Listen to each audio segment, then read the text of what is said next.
Number 3 on our list of stages is Spike Rosered's Into the Jungle mission from Mega Man X5. At first glance, the jungle might seem like a pretty basic stage, but it manages to offer up some solid design that I really appreciate. First, I feel safe saying that this is one of the best looking forest levels in the series, which is appropriate based on geography. Into the Jungle takes place somewhere in or close to Ukraine, which, as it turns out, is absolutely gorgeous. Over the course of the stage, we get to see visual transitions between the abandoned hunter base, high mountain peaks, and deep lower jungle areas. You can see the way technology has been integrated into nearly every part of the world, with machinery both still active embedded in the rock and broken and strewn throughout the jungle. The trees themselves are both mechanical and natural, side by side. Even in Rosered's arena, the huge abandoned booster engine has been completely overgrown by nature, which is then itself surrounded by artificial trees. It's a jarring contrast that works unexpectedly well together and does a good job showing what type of place the world has become over time. Rosered himself is, apparently, a bizarre mutation of a Reploid merged with both the Sigma virus and the nature control unit of the jungle. I can't find a direct source on that, but even if it's just a theory, it's extremely fitting based on the design of his home, and chilling to think about. Next is Jungle's gameplay. The stage manages to do two specific things that I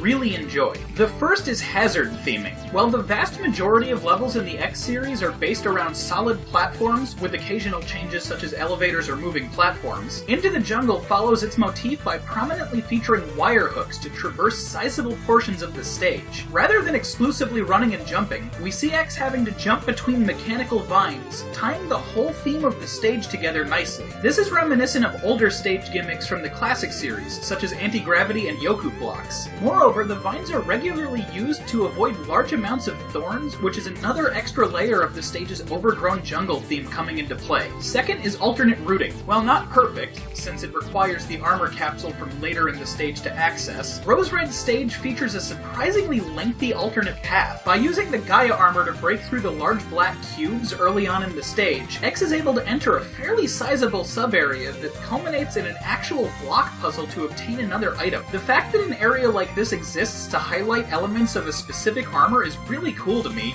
and I genuinely wish it lasted longer. Honestly, I wish we got to see more of all of these types of gameplay in the X series more often. As much as I enjoy and appreciate linear stages with skillful design, there's something undeniably nostalgic and fun about seeing a stage motif being used to its fullest. And there's always a great satisfaction in finding and completing a secret area or an extra puzzle to obtain a reward. This is similar to the feeling of getting an S rank in Cyber Peacock's stage. The fact that you put in that extra work to obtain a reward is great, and getting a special level branch all to that end is wonderful design. As a final highlight of the stage, I'll bring us all the way back to the beginning of the level. I know I've directly pointed it out before, but I need to say it again. Guns and Roses. The Mega Man series has always been filled with musical references, and to actually have a stage's design and lore actually be used to pull off a direct reference like this is so much fun in my opinion. This is made even better by the decision to localize the Mavericks' names as references to members of Guns N' Roses. It's a great detail that ends up looking completely awesome with or without the story behind it, and I will never not love it. And really, that's what the whole level comes down to. It ties so many things together nicely that it's hard to not thoroughly enjoy it.